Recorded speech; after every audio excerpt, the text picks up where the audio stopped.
Oi pessoal, tudo bom? Aqui é a Fernanda, do canal e do Instagram Ensina Mãe. E hoje eu vou trazer um assunto que eu amo, que eu tava doida pra trazer, que é criança e atividade doméstica. E por que eu tava doida pra trazer? Porque é exatamente isso que está acontecendo na minha casa hoje. O meu filho, a gente está introduzindo as atividades domésticas para ele, então ele está auxiliando em bastante coisa que ele dê conta, óbvio, na capacidade dele. E é exatamente a fase que eu tô passando que eu queria muito compartilhar com vocês. E eu queria também que vocês dessem uma entradinha no site, porque eu fiz um texto muito especial com relação a isso, onde eu explico por que hoje as crianças das famílias modernas não estão mais ajudando em casa. Quais são os malefícios disso? Qual é a importância dessa atividade doméstica para essa criança e como que a gente pode fazer para que essa criança realmente ajude em casa. Inclusive eu fiz uma tabela por idade, onde em cada idade a gente sugestiona, ou seja, a gente dá algumas sugestões de atividades em que possam ser compatível com a idade dessa criança. Então dá uma leitura no texto, que ele está super importante aqui, eu acabo não conseguindo falar tudo que está lá, mas eu vou tentar pontuar e falar o que é mais importante, tá bom? Então vamos lá. Primeiro de tudo, realmente as crianças não estão ajudando em casa como ajudavam antes. E por quê? Item número 1. Pais corridos sem tempo para ensinar essas crianças. Sem tempo para poder dedicar ao ensino, à repetição, a estar lá para arrumar, porque é muito mais fácil esse pai pegar para fazer do que ele pegar uma criança para poder ensinar. Inclusive, quando a gente fala de criança ajudando nas atividades domésticas, a gente fala dessa criança ainda pequena. Então, a gente fala de criança de 2 anos, do que a criança é capaz. E tem atividades, sim, que a criança pequena consegue fazer, ou que hoje meu filho com 4 anos consiga fazer. Mas, por experiência própria, eu sei que é muito mais difícil você ensinar o filho do que pegar para fazer. Hoje eu tô na minha casa, hoje meu filho veste roupa sozinho e tudo mais, mas o tempo que ele leva para vestir uma roupa sozinho é muito mais longo do que eu pegar para vestir a roupa nele. Então eu vou estar separando um tempo muito mais longo quando eu for sair, para que ele possa vestir essa roupa sozinho. Hoje de manhã, quando ele acorda, ele tem os rituais dele para fazer. E um deles é arrumar a própria cama. Mas confesso que é um tempo gasto para ele arrumar essa cama, que depois eu vou lá e ainda ajudo e ainda arrumo muito melhor, porque hoje ele realmente não dá conta de arrumar a cama como deveria, supostamente como eu queria.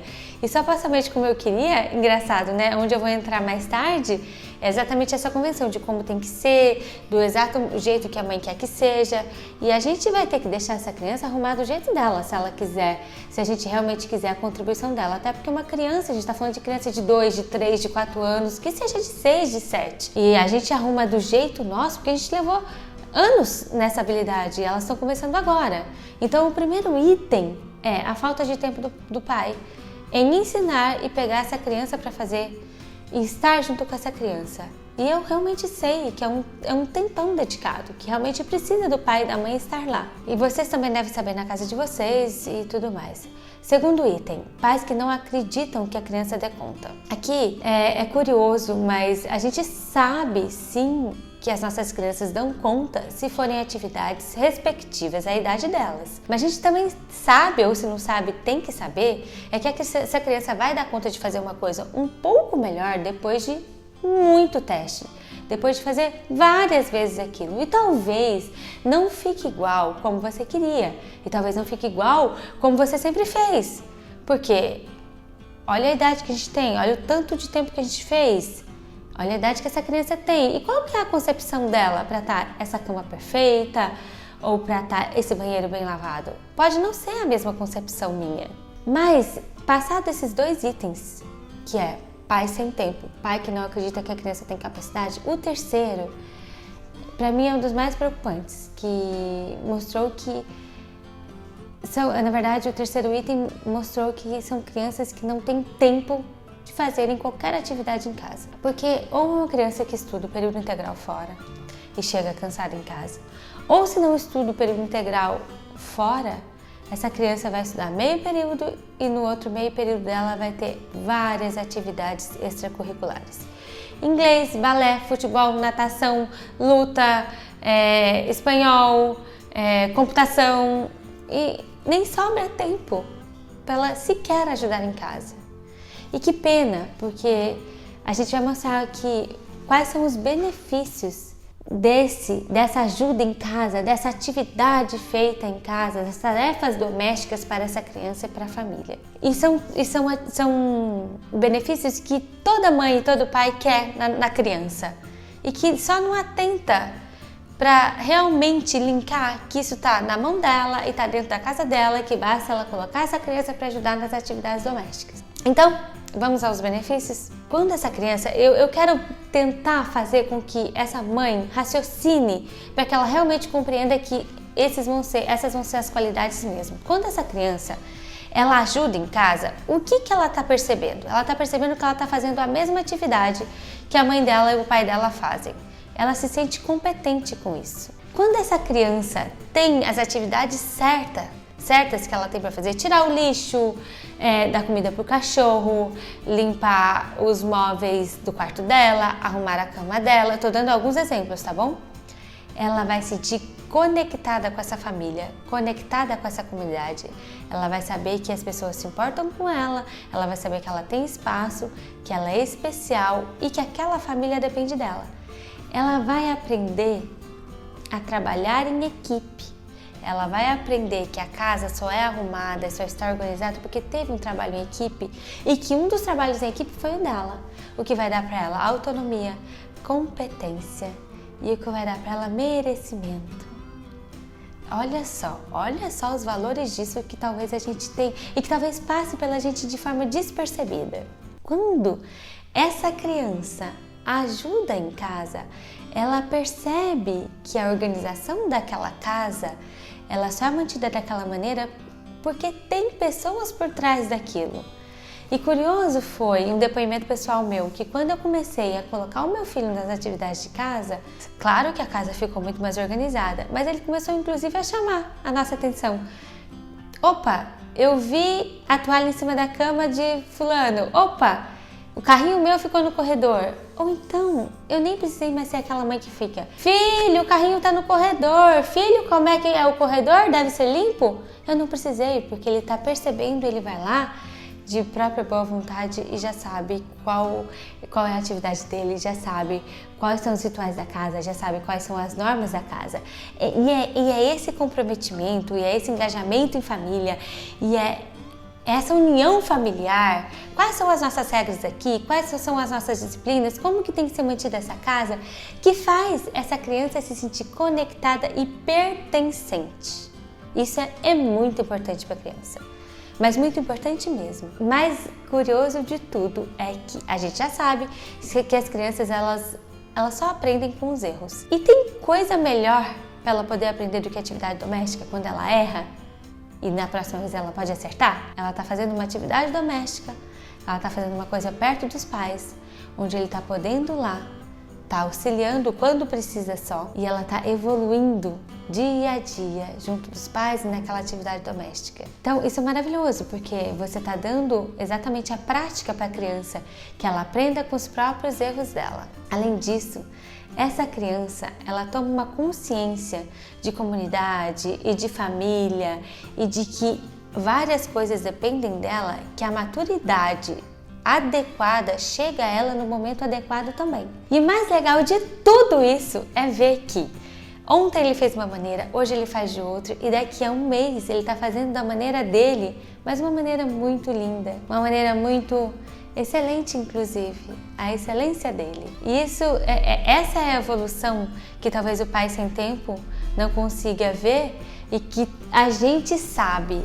que a gente vai levar muito mais tempo e dedicação ajudando essa criança e ensinando, mas que depois a colheita vai ser linda e maravilhosa, porque a gente vai ter uma criança colaborativa em casa, uma criança com responsabilidade, com maturidade, concentrada e com foco, porque atividades domésticas trazem foco e concentração e resiliência, e que inclusive já faz aquela atividade sem precisar mais estar na agenda da mãe e com perfeição. Tem maravilha melhor?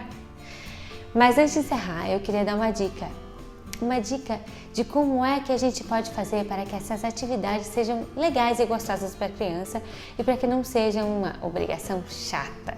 Então, primeiro de tudo, A criança observa a mãe e o pai. Então, se a mãe ou o pai estão fazendo alguma atividade que não lhes agrada, não comente com a criança, mas como isso é chato e estou fazendo isso, ai, nem acredito que eu vou ter que limpar a cozinha de novo. Não, passa essa parte, limpa de sorriso no rosto para que a criança possa perceber que aquilo dá prazer para a mãe e que aquilo ela também vai ter prazer. Segundo, deixa a criança errar. Não pegue para fazer, pegue para ensinar a primeira vez ou deixe a criança mesmo fazer a primeira vez onde você só vai dar atenção se ela realmente precisar. Ou seja, deixa ela fazer do jeito dela. Aqui você vai estar exercitando a sua paciência e inclusive a sua falta, a liberdade que você vai dar para sua criança, ou seja, a sua falta de perfeccionismo. A mãe que tem criança em casa, ela não pode ser perfeccionista, seja na casa dela ou seja em como ela quer que a criança faça, porque isso sim é um entrave para que a criança não faça. Então a gente tem que saber que essa criança vai fazer do jeito dela e o jeito dela pode ser tão bom quanto o seu ou até melhor. Então vamos dar liberdade para essa criança. Terceiro, elogie o percurso que ela levou para fazer. Elogie o tempo que ela gastou dedicando aquilo. Elogie a competência dela. Então, é um elogio que realmente teve a adequação da atividade. Não um elogio banal, solto no vento. Isso não. Mas um elogio pelo esforço que ela dedicou. Faça dessa atividade uma brincadeira gostosa. Mas como? Várias formas. Vou lavar a varanda? Tem como a gente escorregar no sabão antes, depois vamos deixar bem limpo aqui. Vamos imaginar que aqui seja uma piscina e depois que você está limpando toda ela. Tem tantas maneiras, a gente pode fazer de cada atividade doméstica uma brincadeira, até que depois isso realmente internalize na criança e seja gostoso para ela, a ponto dela já fazer de forma adequada dela e já está inserido no cotidiano dela. E por último, quando a gente for passar alguma atividade para essa criança, que essa atividade seja daquela criança, que somente ela pegue para fazer, que ela saiba a importância que aquilo é dela e que ela saiba aticar ou então saiba que completou aquilo com sucesso em trabalho em equipe e que essa equipe, essa família dependa dela. Essas são as dicas que eu estou passando aqui, mas eu queria, na verdade, só ler para vocês o quanto que as atividades domésticas elas influenciam nessa criança no caráter, em várias qualidades que a gente busca e que talvez a gente não tenha se atentado para saber que tá bem dentro de casa. E essas habilidades e essas qualidades eu vou ler para vocês, que são muitas. Olha só, desenvolve na criança habilidades da vida, interesses em ajudar, respeito, autonomia, autoconfiança, responsabilidade, independência, competência, confiança, capacidade, pertencimento, acolhimento, conexão, colaboração, trabalho em equipe e grupo familiar. Olha só, tem coisa melhor do que tudo isso? Não existe, né? E tá exatamente dentro da nossa casa e basta a gente pegar com muita paciência para começar a ensinar e, na verdade, levar aquilo dia a dia, né? Porque não adianta começar e não ter essa continuidade com a criança também. Ou seja, nem que a gente coloque na nossa agenda que o dia da limpeza a criança vai ser responsável por aquilo ou por aquilo. Se é muito corrido realmente o seu dia a dia, não precisa fazer isso todos os dias, mas que faça 2, 3 vezes por semana, mas que comece essa rotina dentro da sua casa. Essa é a dica de hoje e eu quero ouvir de vocês, como é que tá a sua criança nas atividades domésticas aí? Como é que é? Você já começou a incluir ela nessas suas atividades domésticas? Já teve sucesso? Como é que vocês estão fazendo? Conta aqui pra mim depois.